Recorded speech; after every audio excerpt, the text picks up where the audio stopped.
Hello, this is New Meta Podcast, episode 65. We've had a little bit of cooling off since our emergency patch review app and played a few games and seen a few things since then. One of the things we've seen, of course, is 7.23b. Only kidding, 7.23a. Marco and Adam, welcome.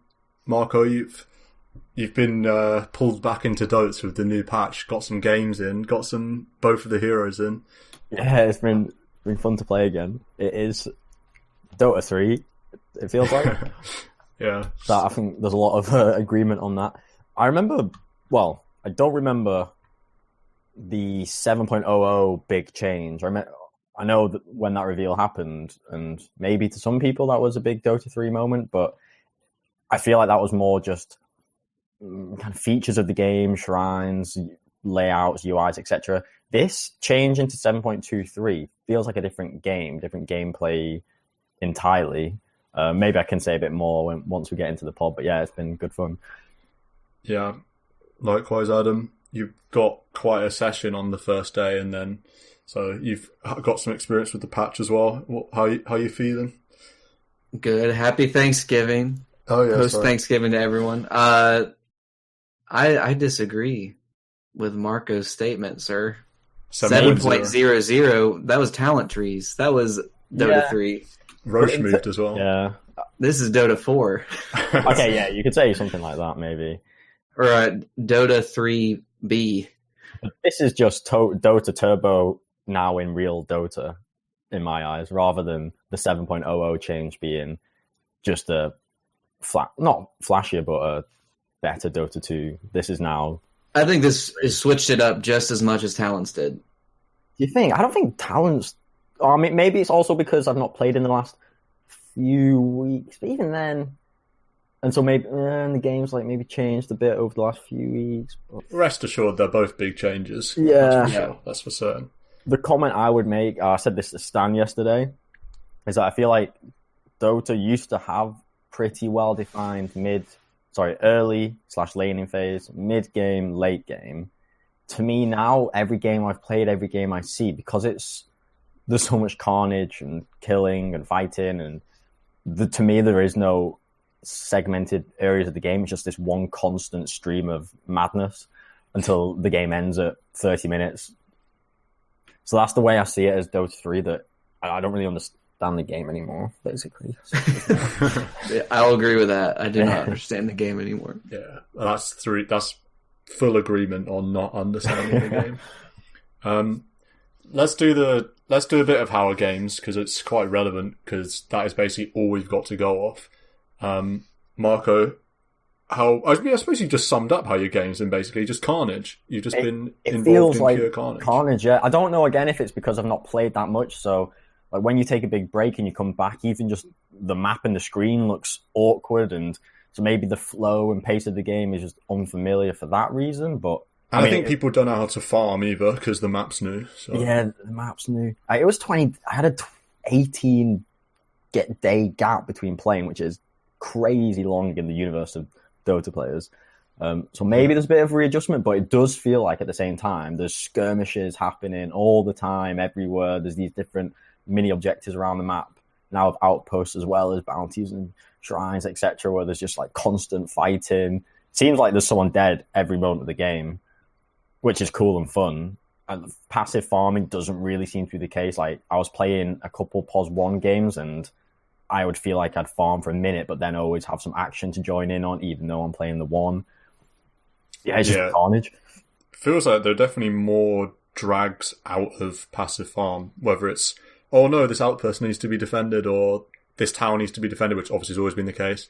Bounty runes, they're warding. No one knows how to ward, as the ward spots aren't figured out and stuff, so I feel like personally in my games, way more wards are surviving in deep positions, in enemy positions, which obviously encourages people to fight. I just played a ranked game and we basically almost always seem to have vision on enemies on the other side of the map, which tilts us towards trying to force a fight sort of thing. That weren't in the bait spots? I don't know whether they were in the bait spots or not. I actually don't know. I can't remember where they were. I'm not familiar enough with the maps to tell you what part. It was. But yeah. Adam, what kind of heroes have you been getting on, and how have your experience of 7.23 been? So I got to play 6 games on launch day, and then had to go home for Thanksgiving. So that's all I have to go on. 4-2 so far. Would have been 5-1 if a certain somebody hadn't have abandoned because their internet went out. I don't know who that happened with. How that only seems to happen with me as well. I know. I was going to say, Marco will hear that and be like, well, it's not going to be Stan, because I don't ever have internet problems, at least when I'm not like at home. Yeah, I've never. But twice now, 2 separate occasions, at exactly the same time, both about 12:30 or like about midnight kind of time, my whole internet has just died in the like local area or something, I think. Oh yeah, and I've had to just abandon. I have got back in, but only like 8 minutes later or something. So, and extra annoying for me because it destroyed my Void Spirit win rate, because it was like I know. I was on Void Spirit and it was like a cert win, and then you were carrying the game. Yeah, and then it was like, oh, now this. We were even up Rex. It would if you'd only had hold on for like a few more minutes, we could have just ended the game. Yeah, so rough actually. Yeah. But heroes I've tried. So I did Enchantress, I tried a Void Spirit, I tried a Drow Ranger, Lich, Razor, and Shadow Fiend. So I got a good smattering of. Me personally, I don't know how many games I've got. I've had quite a few, to be fair. Definitely, I don't know, a large sample, I suppose. Got on Void Spirit and Snapfire 2 each, which is nice. Tried the Huskar Ags, that was quite fun. Visage was a bit weird because it's Visage. Razor, Viper, Venno, Lena. I think that's all of them. Kunker as well. Every time I tried to play ranked, I've been slapped in the face. 0-4 in ranked in this patch. Kind of maybe punished for trying to play ranked, I don't know, because it is a kind of the Wild West, it's a bit of a toss-up.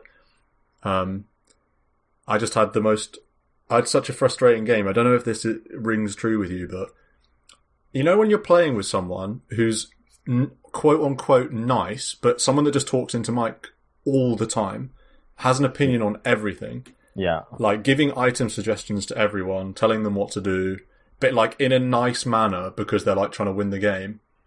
And so you don't mute them. But then by the end, especially when it starts to go losing, it just becomes the most insufferable commentary of all time. Because they're so smug as well. Because it's like they know everything. Oh, goodness. Because basically I had a gyrocopter in my games. And as listeners, and as Marco will certainly know, I have a difficult relationship with carry players in general. And so my carry gyro, he's got the most deaths on the team. He's got 11 deaths. So I'm already a bit like, come on, please play a bit safer, because he's giving me advice on how to play Meepo. He's like telling me, oh, just high grounds against Tinker and Pudge and Chrono because you're like got loads of net worth or whatever. I'm like, I can't because we're against Tinker, Pudge and Chrono. Anyway, and then he doesn't let me off the hook for the rest of the game. He's like, oh, it's fine, guys. You know, we just need to focus Tinker on the back lines. It's fine. Like, Puck, just try and use this spell on Tinker, and like Meepo, if you can like get a Hex. And I'm just like, oh my god, please concentrate on your own hero. My goodness. And then he'll add in little things at the end, like, I think if we'd gone high ground like 10 minutes ago on Meepo, I think this wouldn't have happened. And I'm just like, this is actually unbearable. What is the point of that comment? Yeah. And then, oh my goodness. Oh, it's so frustrating. So I think in future, maybe this is a transformative moment. Maybe I have to mute people like that, even though their heart's in the right place. Yeah. Because they're not flaming, kind of. It's like maybe a bit of subtle flame, but it's just so annoying. Oh my goodness. I don't know. Constant commentary is really hard to deal with, even if it is positive. Yeah, so super constant, yeah. So anyway, that was one of my ranked experiences.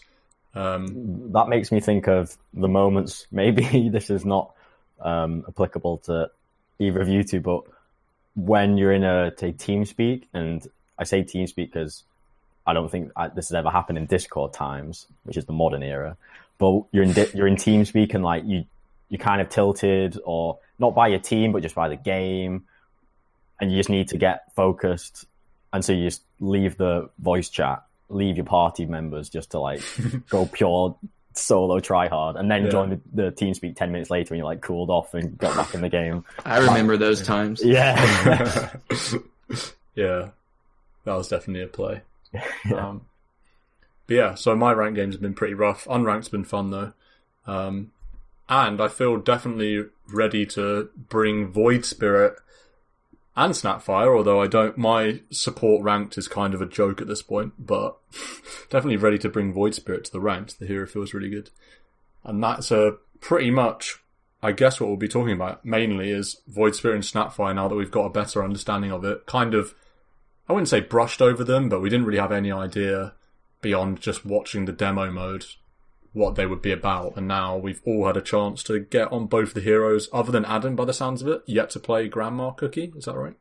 Yeah, yet to play Grandma, so I get to play the Uber buff version when I get to, so it's fun. Yeah, for sure. We could go over the patch just in vague terms, because both of these heroes got big buffs, especially Snapfire, because first of all, this is a classic frog because it reminds me of what happened with Pangolier and Mars. Upon release, both those heroes didn't have great win rates. I remember when Mars came out, people were like, "Oh, this hero's kind of struggling win rate rise," but it wasn't because it was weak per se. It's because it takes a while for these heroes to be figured out. But Ice Frog and and the people over at Valve were like, "Nope, we'll just give them buffs 2 days in." When Void Spirit already seems really strong, and Snapfire is just a weird hero. It's going to take a while to be figured out. So do you guys think that, why do you think that is from Valve? Do you think they just want these heroes to be OP for a while, or what? The comment I would make would be more on the fundamental power of Snapfire versus the figuring out how to play that hero. I'd be very interested to hear more about how people have figured out Snapfire. For example, I know we've mentioned Zai being a god on Snapfire, but I've yet to see the highlights vid of that, so maybe you'll know more on that. The experience I have with Snapfire, when I played it on release day or the day after, it did, I mean, maybe I'm a bit shit, but it did feel underwhelming. For example, the little shredder E-Pep and the range of the Fire Snap Cookie felt like just fucking nothing because it was 500. Didn't feel like I was jumping anywhere or throwing anyone anywhere. But then the next patch came and it's like a 50% increase to little shredder damage at level 1, 50%, like insanely big. You're buffing the Fire Snap Cookie, and then obviously with the Mortimer Kisses. When I played Snapfire, I felt like it was way too unreliable. It was too difficult to guarantee getting your shots off. But now, if you just buff its damage, you kind of compensate for that unreliability. So yeah. Well, they buffed the speed too. The travel speed? Has that been? Yeah, it's like if I read that right, I think the reduced minimum travel time and reduced the so it gets there faster. Yeah, both ways. Yes, I mean, from my very low experience of playing Snapfire, I did feel like it was weak. I struggled to kind of get anything done from minute 1, and there is an element of not understanding the hero for sure. But I still felt like I struggled to get stuff done. I remember playing LC for the first time ever and going like 30-0. Mars, same thing. When I played Snapfire, I struggled. But now I think we kind of rectified that. I think we said when we reviewed the hero, we're like, this is really weird. Definitely, it's a really weird hero. And then like it had a 30% win rate on day 1. And then it's like, I think they addressed all the parts that felt weak. Because it was like, what about here is really support? And it's like this cookie, you have to be basically melee range to use to jump someone not that far away. It's like you can't even use it as a defensive force staff if they turn towards you because you just run in and die. So then it's like, okay, we'll make it a lot longer. And now that seems like a decent spell. And then we were also saying, oh, what do you do with Little Shredder? That seems like a really useless spell at all stages outside of the lane. And then you buff it, and it's like, actually, now it's decent. Mm-hmm. And then she got armor and strength gain. So yeah, it's funny because Marco's description of Snapfire is one that I shared. I actually played 2 games of Snapfire, and they were both pre-mini patch, but I've since, post-mini patch, played in games with Snapfire. So I have seen its post-patch. And almost every single aspect, it's like what Adam said, every single aspect they've addressed. So now if Marco played the same game, it would feel like every part of the hero that was underwhelming is now really strong. Yeah. Particularly the two things that I think are the biggest difference I noticed was, one, the E in the lane is insane. So now it's the opposite skill build, I think. Now you don't get the Q, and you used to max the Q. I would say pre-patch I was maxing the Q, and other people that I was sort of monitoring were maxing the Q. And now I'm watching games and people are just not getting the Q. They're just kind of ignoring the Q because this fire snap cookies. Yeah, maxing E because it's got so much damage in the lane. Like we said, 50% increase at level 1. So now it was already okay at level 1, like not great, but like okay. Now it's sick. Like now it's unbelievable. Just to give a bit of colour to the numbers. So at level 2, you fire 6 counts of 60 damage, so 360 damage at a level 2 spell, and you're firing that with a bonus range of 150 plus whatever it is, so like from a pretty safe range. And then you're doing this attack speed slow, so it's impossible for them to trade with you for 8 seconds if you time your right clicks. Like, you've now just made the best ever trading spell known to man, unless they've got equally really strong spells. But if they're going to try and right click you, it's not happening. Yeah, now you're at level 7 is 90 per shot. So you're actually maximizing that, amount of damage, 540 damage that early into the game at plus 300 range. It's like, I could see how that would be the first thing you max now. And it's not an expensive spell. It's 75 mana. It's like 12 second cooldown. Yeah, woo. Yeah, it's crazy. And you can target buildings, which is nice. It's better than not being able to target buildings. And it procs off attack modifiers. So you get a javelin, and it's just a joke. God. Yeah, you proc the javelin. Even without the talent, you proc the javelin. And then if you get the talent at 20, then, that's a long way into the game, but then you're using attack damage and you can turn into a right click if you want. So now the hero, pre-patch, I felt like to really have an impact, you kind of had to go down a right click kind of route. And you might still want to do that, but now you definitely don't need to. You can be a really strong laner with the cookie and the E, really strong laner. And then the damage, the ult is insane and it's easier to realize that damage. Like the potential of the ult is the same post mini patch, but now it's way easier to make sure it happens with that minimum distance or whatever. So I've been seeing pro games where people are using this, whatever it's called, Mortimer's Kisses, off cooldown as soon as they get 6, and they're getting like a double kill every time pretty much. The first 3 uses they're getting a double kill. So the hero's kind of insane, and you can play it from it's now a support just because the spells are so good, I would say. Yeah, that's what I was about to say. It's like she actually has strong spells on the vacuum, so you don't have to be forced into farming.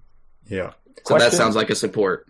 They increased the strength game by 1. That was the other thing I forgot to mention, yeah. 30 strength.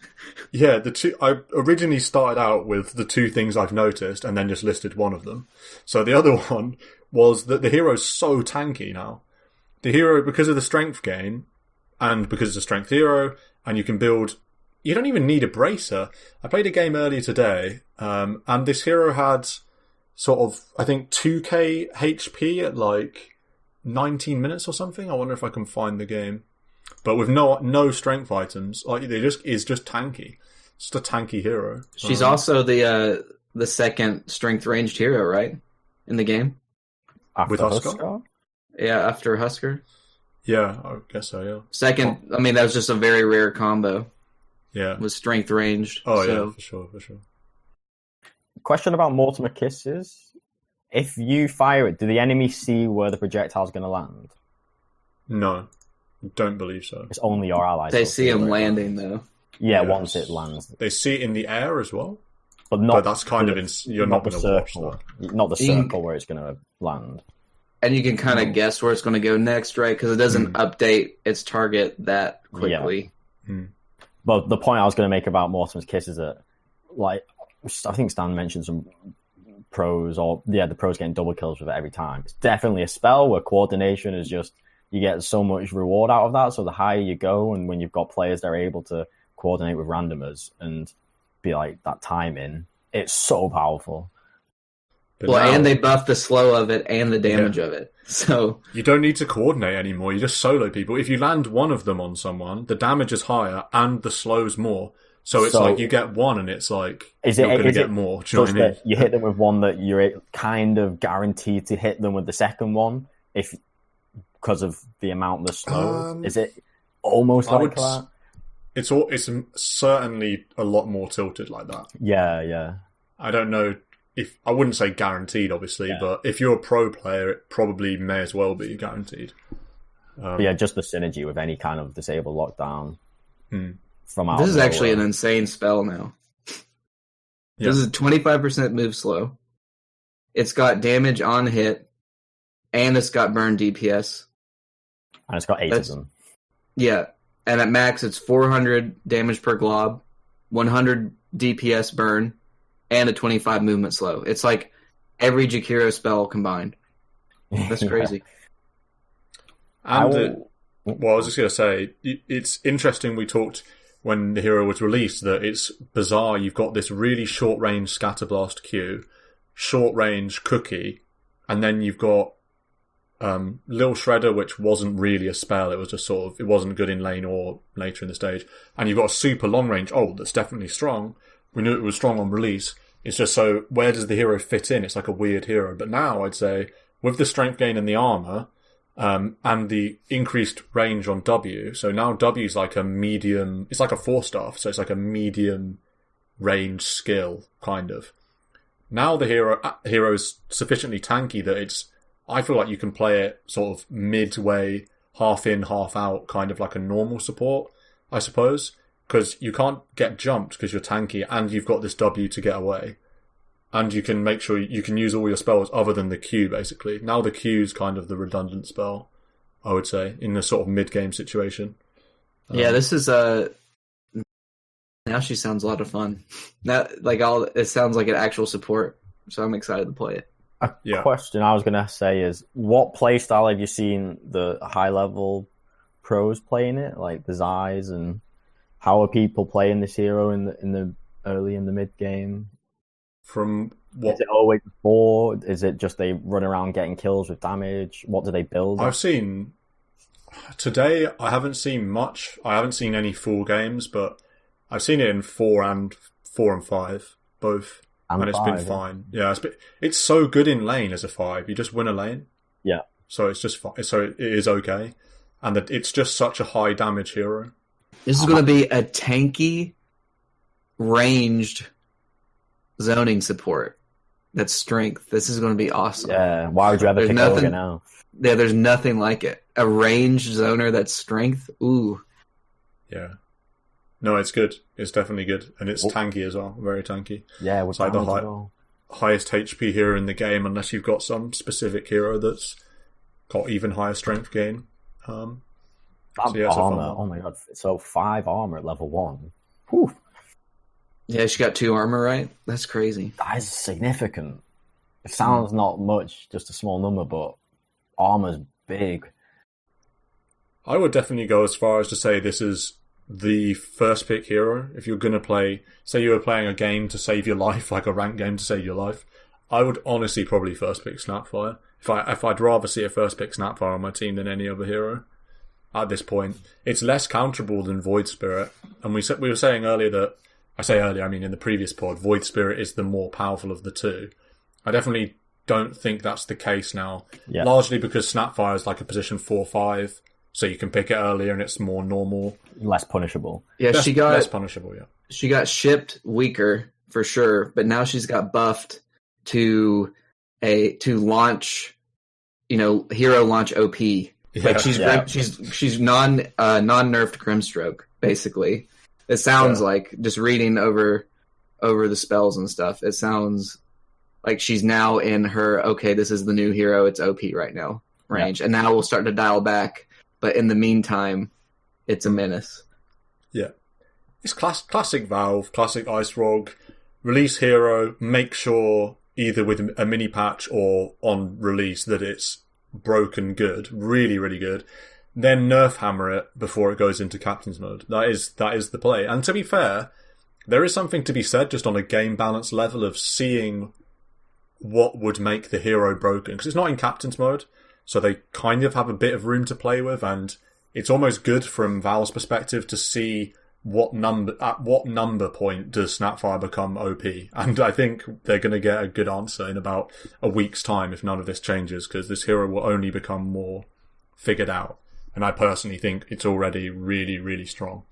So yeah, I like how she got 8 bullet points of buffs, and the ones we spent the least amount of time on was that she got 30 strength and 2 armor. Like, that's insane. Yeah, that's really great. Yeah, 1 point of strength gain. That is a huge buff. So that's 20, right? No, it's 30. Oh, you mean when she 30 levels of strength. 30 extra strength. Yeah, 30 extra strength at level 30. Yeah. You're right, though. It's 20 extra HP per strength. Okay. Yeah, so 600 health. Right. Yeah, so that's a lot. And then 2 armor, which makes it all that more effective, right? So 5 armor at level... I just figured since she was ranged, she wouldn't have already had 3 base armor. So that's pretty crazy. 5 base armor for a ranged hero. Yeah.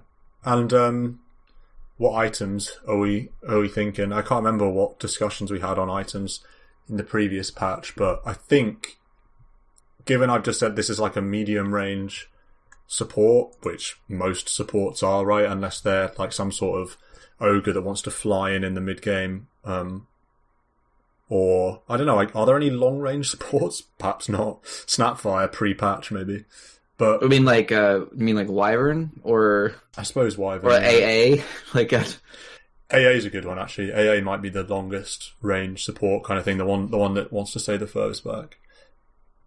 But now that Snapfire is happy to just sort of be more in the fray of things, I think that opens up our items a lot, because you could build auras because you're going to be in there, or you could build 4-staffs. I mean, you've already got a built-in 4-staff, but I suppose you could build a glimmer if you needed it. Is she definitely mana boot hero? Makes the most sense. Yeah, you could I don't know if she's a phase or a tranquil hero. I think mana boots is nice because she is a strength hero, so she will be lacking mana and mana regen. It's like, yeah, I think you need mana less since you're not maxing Scatter Blast, but it's probably still nice to use the cookie, and like the Shredder does become spammable at max, so yeah, you probably still want mana boots. Yeah, there's no real reason why the hero wants... You're already tanky, so you don't really need phase, and your E doesn't use your attack damage anyway. Right. It's just more movement speed. Treads, you've already got the E, so I guess you don't need treads either.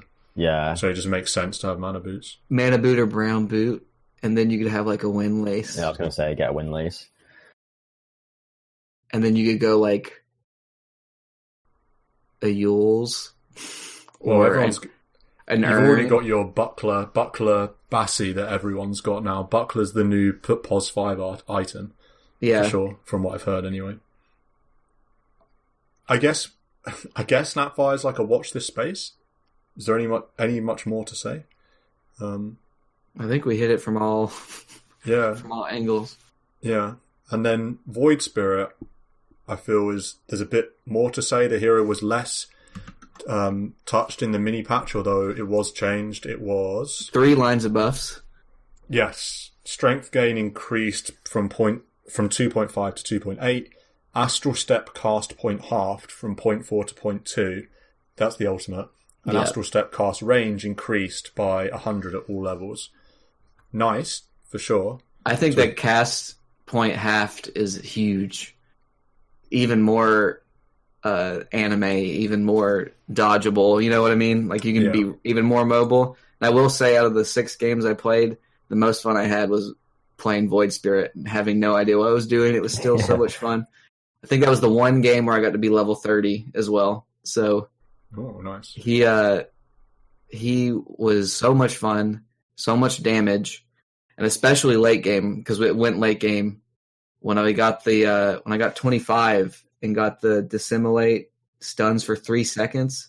That just became the most absurd, just fights and like range all over the place. Then you were stunning someone for so long, and then you would follow up with a remnant after that, and all it was just everything was damaging. So it was a ton of fun. Yeah. Marco, Void Spirit, you spam clicked a lot, but I think did you only get him once? Got him once out of 3 times. Got him the first time, it was pretty pog, but I'm so keen to play him again because, yeah, like Adam says, slippery hero, and he's just got slippier, and we love that. Love the mobility.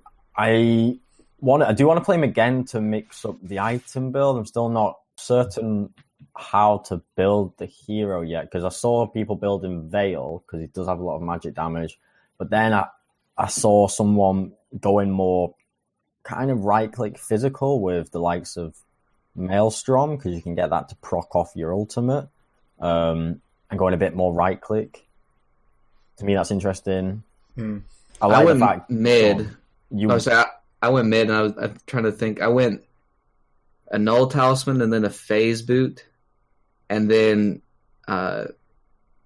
Maelstrom, Kaya, Radiance, BKB, Sanj and Kaya, Abyssal Blade, which was sick. That I feel like Abyssal Blade was so awesome because it was another jump spell. Yeah. And then finished Melanier, and that was pretty much it for late game. And I also ended up picking up the item called, oh gosh, what is it? Let me Pyro. No. Sorry, my Dota buff is slow. It was an item that gave. It's called Timeless Relic, plus 25 debuff duration and plus 15% spell damage. So that's it was strong. you were stunning even more, abyssaling for even more, and then even more spell damage. Which when you're at 30, you get because I didn't get it the original time, the level 20 talent plus 15 spell amp, so that's like another 15 spell amp at level 30, plus a 15 spell amp off this relic, plus Kaya Sanj, so it was like a lot of spell amp. I think in terms of itemization for Void Spirit, I can't remember what we covered last step, so I guess we'll just take it from scratch. I do think Veil is really, really nice on Void Spirit. 9, just to go over it because it has changed, but 9 all attributes. That's quite a lot for a 2,050 gold item. Can you remember what Yasha gives? Agility. It's something like... Probably 16. Is it Kaya Yasha's 16, yeah. Let's see if I can find it here for sure. You're probably getting... Well, you're getting at least 15. Yeah, 16 agility from Yasha, yeah. Yeah, it's 16. So you get 9 all attributes with the Veil, which is quite nice. Obviously, you get the active, which is... we know what that does. They changed it. It doesn't reduce magic resistance anymore. It increases magic damage on the target. Spell amp, yeah. And also you get Bassi Aura because Bassi builds into Veil now. So you get 1.25 mana regen, which is nice for Void Spirit, spell heavy hero that he is. And then beyond that, it's kind of... You can go a lot of different ways. You can go something like Yule's if you really are scared of being locked down. I saw interest in Yule's Q combos. You can set up your spell. That's sick. Yeah, Remnant? definitely. The Sinister Gaze Remnant, whatever it's called. I think it's Remnant, something Remnant. I think it's just called, Aether Remnant. Aether Remnant. Aether Lens. Yeah. But yeah, so I saw people using tools in that way, a bit of a setup, and it is also nice for the save because, I mean, jumping ahead, I felt like I did keep getting absolutely effed over by Puck leashing me for 6 seconds, and when this guy's leashed, you can't use your Dissemblate, and you can't use your ult, so Yule's is a very good defensive tool as well, so there's good synergy there.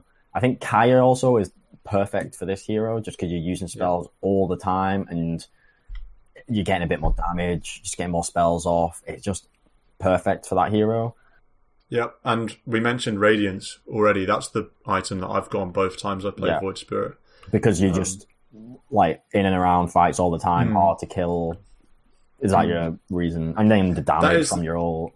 Yeah, it's more of like a team fight, extended team fight kind of item. I'm feeling I want to play Void Spirit again as well, and not do the Radiance, because in the games I've seen Void Spirit do the best, it's been almost like a ganking Void Spirit, and in that case I don't think Radiance is the best, because he has a lot of burst damage, and yeah, Radiance obviously gives you a ton of damage, just like base damage, 65.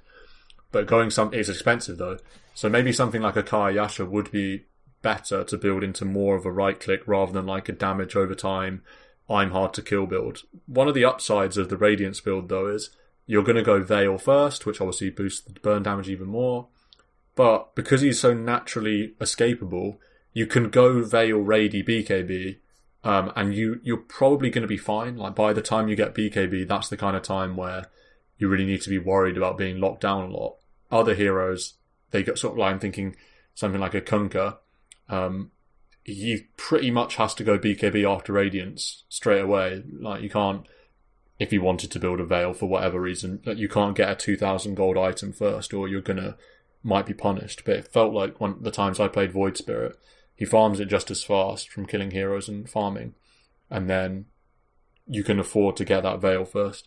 Yeah, you're so slippery just from your 2 spells that you don't need to get BKB at 20 minutes. You can leave it to 25, 26, 30 minutes. Yeah, if you're good enough to dodge everything with your 2 dodge spells. Yeah, he is a really fun hero because he's got like a big mechanical potential of just how well he's using his spells to be darting around everywhere. What do you think about Maelstrom? Maybe I didn't like it. Thinking about it now, yeah, what was it like? I wasn't like right clicking enough, I think, to proc, and that's why I felt weird about Radiance too. I like that better, but like I feel like when you were in Dissimulate in the hats, I call it the magical hats, I felt like you weren't dealing Radiance damage. So I don't know. Yeah, you don't stay in Dissimulate for that long either. Yeah, I did like hopping around. I basically took it as like I played the game mid and then did it basically like I was an Ember Spirit that was split pushing. So I was just doing that. I mean, that's how I kind of played the game, because you can like I didn't realize until much later that you can one shot creep waves pretty much with the ult if you just like jump through them. Yeah. So that was still in a line. I love that. That's like a TA thing when you sideblade a whole wave. So nice. Yeah, that was cool to find out. How did you guys go skill build? Because what I did was I maxed the W and farmed with it. Because you're basically one-shotting creep waves with that too. You'd follow it up with a resonant pulse, and that would kill everything. And I also felt like I had no mana problems whatsoever the entire game. I did have a Crystal Maiden, but even I think without Crystal Maiden, you can't with a Kaya Maiden. No, I had a Kaya in a bottle, so it was just like I didn't. I feel like his spells don't. I feel like his spells don't cost any mana. Yeah, leveling him's interesting. All his spells are good. I feel like I'd want to get a value point in Q somewhere along the lines. It is a 1.2 second pull. That's quite decent especially for a hero like Void Spirit who wants to be making sure you're getting right clicks in between your spells. I think Dissimulate's a great value point as well, to be fair, that the stun duration... Sorry, not the stun duration, just like the escape potential, the gap close, and then it's a 140 base at level 1 is all very good, and I think very value as well. So I think you would probably go 113. That's what I'm feeling like, and I've seen it a couple times, people do 113. Yeah, I think so. I did 131, and I was just farming, right? I was just learning the hero. It was like you could easily farm creep waves with it, but you basically had no potential in hitting somebody with Dissimulate because they wouldn't be up in the creep wave too. Yeah. So it seems like the pulse you would get, it's like your Dragon Slave kind of like you're hitting the hero and you're hitting the creeps. Yeah. And so it's surprisingly kind of good. It's so hard to man up on a hero with so hard to man up on Void Spirit after he's used the pulse. And it's very spammable too. It's like 14-second cooldown, and the shield lasts for 10 seconds. So big uptime, big wave push. But you're right that if you were not ever really engaging enemy heroes, level 3 Dissimulate 300 damage versus level 3 pulse is only 190, so farming wise, Dissimulate does more, but it is likely that you're going to be fighting, skirmishing, scrapping a bit, and the pulse shield absorb is really good. Too good, probably. Do you think this hero has any value outside of the mid lane? You think you may as well run it 1. There's no reason why you wouldn't run it as a position 1. And would that change the way you play it at all, or is it just all game dependent and you slap a core anywhere these days, any lane? I feel like it could totally 1. It could 1 and 2. I think it could. Different builds probably, but it totally could do either. I played it as a 1 in the safe lane, and it felt good because you had a presence in the lane because your pulse makes you a bit tanky, means you can trade and do damage decently. Right click animation is quite nice. So yeah, we had kill potential in our lane. It felt like a really good 1 to be choosing. I honestly think 3, even if you had the right team composition whereby you didn't need your 3 to be some or a tanky guy because of whatever your 1 was, I feel like you could farm him in the off lane fine. And then mid is something I haven't tried and would like to try. I thought you were going to ask if you thought it could support, not if you thought it could be the other core. And I was like, maybe max the pull or something. Q, yeah, maybe if you had a stun follow up, like a stun initiate into a pull follow up into, because it's so much damage. All 4 spells damage, and they're magic damage too. So that's lends itself more to support than a core. In terms of it's more easily transferable to a support because it's all magic damage. But then his damage is it's split too equally across all 4 spells. It's not like there's just 2 spells that I can get your damage from. It's like I need to get levels in every spell to get all the damage, rather than say a Lena 2 damage spells, a Rasta's just got 1, etc. This hero is so similar to Ember Spirit, really, both in the way he looks and the way he plays. It's like, when I'm thinking of his possible items, certainly after the ones we've already discussed, Lincolns can be really good in some games on the hero because you often just need to survive that 1 targeted stun. You can go something like Orchid or Nullifier if you want. We were talking about Mjolnir as well. Octarine, ultimately, another excellent one. Abyssal Blade. That was... Abyssal, sure. That... Just from a fun standpoint, I would recommend people just try that because it was so fun to hop. You would jump in, stun, then dissimulate, pop out, stun for 3 seconds, then remnant, and then while you're doing your astral step over top, it was just so much outplay potential. It was really fun.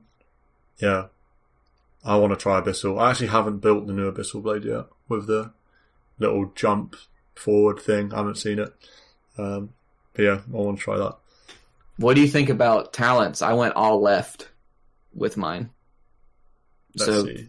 30 damage, 150 resonant pulse damage, -7 astral step, charge restore time, and then dissimulate stuns for 3. Yeah, I would agree with that in probably every single game. Ooh, I go in both of my games. I went spell amp at 20, but the rest left.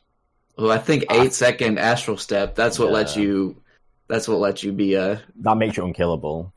Outplayer. I never felt in my games like the cooldown was so long that I wanted to. Like the charge for time is 15. I felt like that was fine. I never needed more than 2 in a fight, and if I did use 2, it's like they're back pretty soon anyway. My team fights were so hectic, and I was bad, so I needed the extra jumps. 15 spell amp is pretty sick, to be fair, for the hero, right? I mean, he does spell damage. Yeah. Remember Ember used to have, 10 at level 10? Really? 10 spell amp at level 10 or something like that? That's crazy. Learn their lesson. I think the 15 one is situationally pretty sick, because 600 True Sight's not bad, and if you're against some sort of annoying invis hero, you might want to consider that. Yeah, but otherwise the farming, the pulse, and the damage. Yeah, definitely, for sure. Yeah, that's a 400 damage nuke with the talent. That's pretty crazy, and that big AOE. If you've got the right click and the items to go with your ult well, that is another reason that you might want to get it, so you can just be more damage with your right click, with your your Mjolnir build maybe, but I don't really believe that. I just think the mobility aspect of having more charges is what makes it good. But yeah, 15% is not something to totally overlook. Dagon was spell amp. God, yeah. Dagon on the hero in general. I mean, let's go. Dagon Void Spirit. Is that a thing? I would like to try it. Also, I would just say level 30, when you get all of these talents, I mean, damn. That is so much stuff. Yeah. And also, when you're level 30, you can put the Dagon back on the courier. So, Exactly. I want. Imagine a game. Remember at TI7 when VP played Liquid and they had a game that went 120 minutes? If that happens in today's Dota, first of all, it won't, because of all the accelerating stuff like the neutral items and couriers, and just games feels like it's impossible to go that long. But if it did, it's going to be the wildest viewing experience of all time. Can you imagine 5 couriers, each with like a Dagon 5 in, and just Hex and everything? It'd be absolutely insane. It'd be like laser couriers running around the map, one-shotting people. If you got to that point in the game, TI Grand Finals maybe, where each team 5 the best players in the world with a courier worth of items and level 30, that is just going to be the most Super Saiyan showdown of all time. Like, there's no strategy anymore. It's just like, who is like the most Korean capable mechanical god to just execute a fight and spells the best. That's when MVP Phoenix win. It's when SK Telecom start Dota teams win. They just play for late game. Is it when you're level 25, right, and you're dead without buyback? Is this the type of thing where you can put your items on your stash, give them to your courier? Like, can you give a Hex to your courier when you're dead? No, you can't move items into stash while you're dead. But you can bring them from stash to you, though, right? Well, yeah, you can, yeah. Yeah. But what if you bought, like, some branches and opened up the stash and then swapped it in and out? Can you not do that? No, I don't think you can do that. I'm less sure about that, but I'm pretty sure you can't put any items into the stash when you're dead. Because that would be sick. That would be very cool. Or now it's like when you're flying out your courier to buy the Hex, and it's on the courier, and they try and TP in, or Nature's Prophet TP in and kill it. You can just Hex the Nature's Prophet and then like speed boost away. The bait. What the next level of Dota esports is going to be is we've introduced coaches, but we're going to take it one step further. We're going to make Ender's Game happen, and the coach is going to just control 5 couriers, and they're going to be controlling 5 couriers of 5 items. That would be good. I would definitely be up for that. Well, it's like, what was that tournament that was last year where the viewers controlled Roche or something stupid like that? Oh. Yeah. Was that Midas mode? Midas mode? Yeah. That was so awesome. Yeah. The person in VR, and then like it was an EGM that tried to charge through Roche and then just got whapped from 100 to 0. Bashed. There's an absolutely hilarious bug. I don't know if I'm sure, Adam, you might have seen this, Mark, I don't know, but... Shout out to Fruity. First day of the patch, sent me a Steam message about it.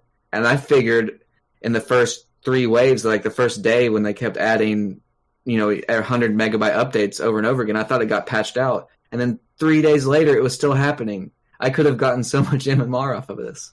Is this the Earthshaker? Yes, he found that like in the first hour of the game. Yeah, and then I figured it had been patched out, and then 3 days later, Dota 2, it's like the top thing clip. It's like, what? Wow, Fruity actually uncovered it. Yeah. So basically, if you right click, if you when you channel to take over an outpost, the process of channeling procs Aftershock. So if you stand next to an outpost and spam right click on it, you just insta perma Aftershock forever. So you just chain stun. Exactly, yeah. And so you get, if there's 5 heroes there, you get a rampage in like half a second because you're just spamming Aftershock constantly. It's kind of insane, actually. It's very funny, but that won't be here for very long. So take your free MMR, I suppose, while you can. Although I don't know if anyone would dare go near an outpost with an Earthshaker in a game at the moment. So every millisecond that you're channeling, your hero is also casting. No, you just keep canceling the channel. You keep clicking on the outpost, so it keeps restarting it over.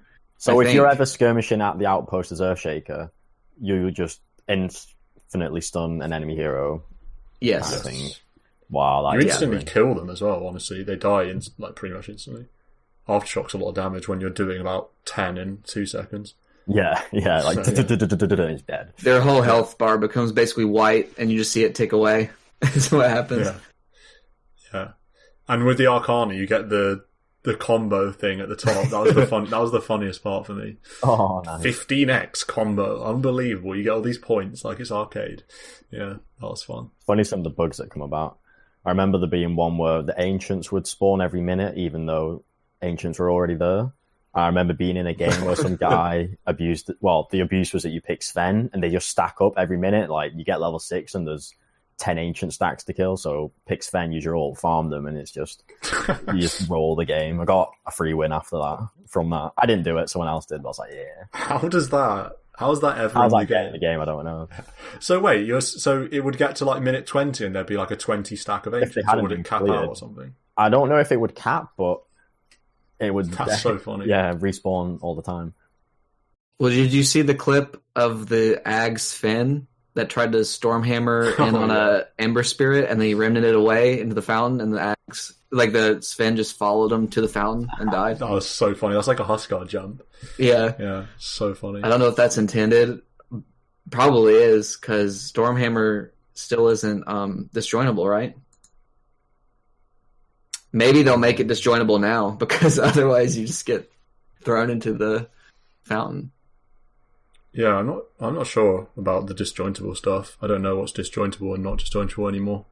Yeah, but that was the first time I had seen Sven Ags, because I was wondering what that would even look like. Sounded like he becomes a hammer, right? And he just kind of Supermans in. Let's talk about an item that got some discussion on the Discord that I'm interested in. Sange, because it was changed. Now, obviously, 16 strength, which it was before, but 16% status resistance, which I think is a small buff to the status resistance it provided before. I think it was 14. But now 24% self HP and lifesteal amp. Does that mean if your hero doesn't lifesteal, it does nothing? Sange doesn't affect the lifesteal because it amps the lifesteal that it was doing before. I would think 0 amped is still 0. Yes. I would have, but it still would help with the regen. I built Kaya Sange on Void Spirit, and it felt really good because you just didn't want to be locked down. Yeah, that's an interesting point. I was thinking about Huskar as well, the self HP regen. That's kind of that seems cool. Because he already goes. When I played Huskar on the new patch, and I went Armlet. I went Bracer, Treads Armlet, Ags because I wanted to do the Ags. But now I'm just like, forget the Ags. That comes later. Let's just do standard Huskar, Bracer, Treads, Armlet, Halberds. Self HP regen, a quarter extra boost, 25, 24. Self HP regen boost and lifesteal amp. I don't know. He has a lifesteal talent, and I suppose you could build a Morbid Mask if you wanted. I'm down for that. That sounds pretty strong to me. Maybe you get a casual cloak and you're literally unkillable. And then all the other heroes that Halberd is built on as well. It's an interesting one to consider on those guys too. It makes me think Kunka's got a really big HP regen talent, which now means 10 at level.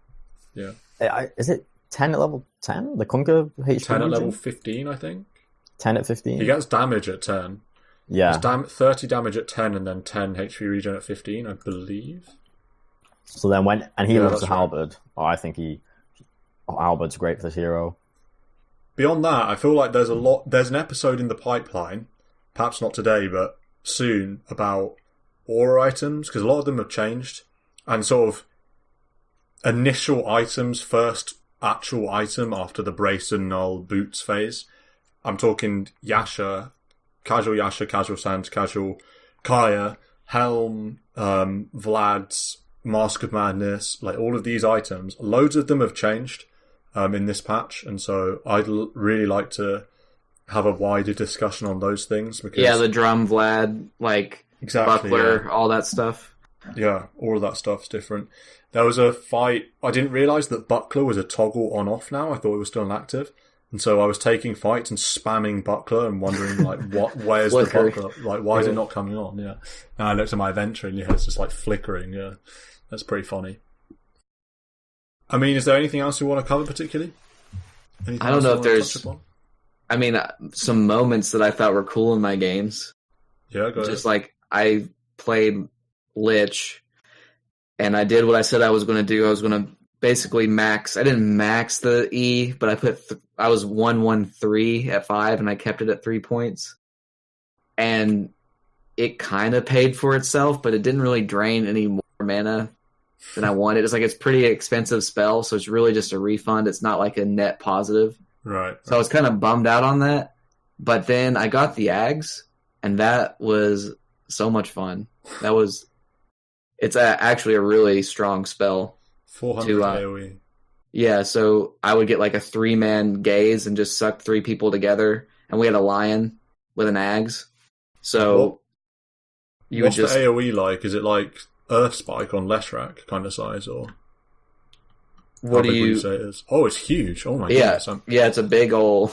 I'm in demo mode. That's actually massive. Drag people together, and it's like it's kind of like a black hole in that you can catch people from the edge. It's like it almost felt like I think it might be ground target kind of. So I know there was a part at the end where I kind of just clipped 2 people with the edge of the circle on opposite sides, and they just kind of came together, and we just killed them without buyback, and that was it. And I was like, that's crazy. This is the type of lich I've signed up for. So that was lich back on the menu. It was like Ags is actually good. And then you get the level, so I was 20 talents, 200 cast range, right? So gaze is from a very far away. It's like you're actually just safely starting off team fights with just sucking someone in, and you get a pick type of thing, or they go high ground and they just don't realize that you have this ability, right? And you just blow them up. And then the other cool thing was a Shadow Fiend game I tried, and I tried the the ult, basically giving fear around it, and that was fun. It seems like it could be a good thing, just pop that in a team fight, disrupt the team fight, make people run away. Or just, if you go for the Shadow Blade, use the ult on top of somebody, then they run away, and you just get easy raises and blow them up. Mm-hmm. I know you guys were kind of negative. You guys had a negative opinion of that Shadow Fiend skill. So, well, I think it's cool. A little bit of potential. There's definitely a positive change, because the ult is doesn't really do anything otherwise. It's not in mid-fight, unless you blow someone up with the Yules combo, it's kind of meh. So it's cool that they've added in a little fear thing. Shout out to Vengeful Spirit, because the hero's got a 58% win rate. It's I was going to say, what's going on with Venge? Bonus attack range, right? Yeah, it's kind of insane. Like the aura, the Venge aura gives bonus attack range. Also, I noticed that they already changed. It seemed really, really strong that at level 20 she got the free Ags ability. But now they moved it to 25, because that's what it seems more fair. Yeah. It's like, man, at level 20, the support gets this 4,200 gold item that it used to get, where it's like you just get to cast all your spells when you're dead. Damn. Yeah. So the aura's so strong. People just maxing the aura. What does it do besides attack range? So bonus primary attribute. Yeah. So okay, it's Luna. 4, 8, 12, 16. Does Luna still have that mechanic? No, Luna now does damage again. It's like Luna gets the Venge aura, the old Venge aura, right? It's percentage. Yeah, they flopped them. Yeah. It's a weird one, because Luna used to be percent damage. Then they changed it. Oh no, it used to be, was it base damage? Flat damage, yeah. It was flat bonus damage, yeah. Then they changed it to primary attribute. Now it's back to being percentage. And Venge used to be percentage, now it's primary attribute and attack range, which is new. Yeah. So yeah, very interesting. And obviously the aura is tankier now, right? I think. Yeah. Maybe I'm wrong about that. And maybe I'm reading too much into the fact that it can't be one shot, because it's now like the illusion can't be insta-hexed and killed. Yeah. So now you can stand around with your illusion a bit more easily, which obviously continues to give the aura, so that's quite strong. The change to the Vengeance aura does sound very nice, though. I've not seen it in action, but the fact that you could be this POS 4, even POS 5, you hit level 7 and you've got 4 points in this, and you give every player on your team 1.5k gold, effectively. 1.6k gold. Yeah, it's a Dragon Lance, right? You're just giving everyone a 16 Dragon attribute. Lance? And then you're giving them a Dragon Lance as well, in terms of the attack. Which is 1.9. 9 on a Dragonlance. If you group as 1.9k from that. If you group as 5 at that point in the game, like you couldn't be stopped because that's so much effective gold that you're basically giving your team. Yeah, and on certain heroes, it's insane. Like I watched a game, the Team Nigma game, and Kuroki was playing a Venge Spirit, and Weeha's playing TA, and TA obviously has a low attack range. Boosting that by 150 just makes it a joke. That's crazy. It's crazy. That makes her a ranged hero then, right? Yeah, I think so. Yeah. With because you get more range with more points in E with TA, right? Yeah, Psyblades. With Psyblades, you get more range as you skill it. Yep. So I think that does Attack make range. you attack range. Is that a new change? How long has that been? You get That's attack been the range, case since Dota 1. Yeah. Okay. I didn't even know that. And so it's like, I think she maxes out at 350, which is, and so now that puts her kind of like as an actual ranged hero with Avenge. That's kind of cool. I mean, this is clearly why Stan's got a 30% win rate on TA. They didn't know Psyblade had an You're attack staying range. at 1 point at Psyblade, and you're wondering why you can't get this because you have to be melee range. Is that what- 115 games of Templar Assassin I've got. I genuinely didn't know Psyblades increased your attack range. Town Portal Scrolls, round I knew 2. it. I thought Is that it what- increased the Psyblade range. That's what I thought it did. I The thought it made your spill, yeah. Psyblade spill wider and spill further. That's what I I don't thought. think the spill gets affected. I'm not certain. I don't think so. But yeah, the attack range. The No, range- you just okay, get split longer range. range. Yes. Okay. Right, okay. So I was half there, but missed the main point. But yeah, anyway. Half there's maybe a push. Wondering why you can't do Ancient Set effectively because you're in melee range with them. So- But yeah, so Venge is the hero, and in an incredible turn of events, where's Lycan on this win rate? I can't even see him. Let's see. I'm going to search for Lycan specifically. 47% win rate. I don't know what it is in Divine Plus. It's probably still high, but overall across all MMRs, 47% for Lycan. That is the lowest it's been. Is that Howl change? Ever? Howl is I think- not just a redundant spell for Lycan. I Given guess so. the Yeah. AoE, the enemy gets less attack damage. Like you've said, it's fucking PvE hero. Doesn't care about giving the enemy less attack damage. He wants Howl to do all the positives for himself. Yeah, I think so. So that's another interesting observation, because that is certainly Dota 3. You know it's Dota 3 when Lycan has a less than 50% win rate. Yeah, It's less one of than the 60. one of the harbingers of the Dota apocalypse. Yeah, I mean, that is pretty much all we need to discuss on this 7.23a update pod. And I hope you'll join us again for EP 66. And until then, bye.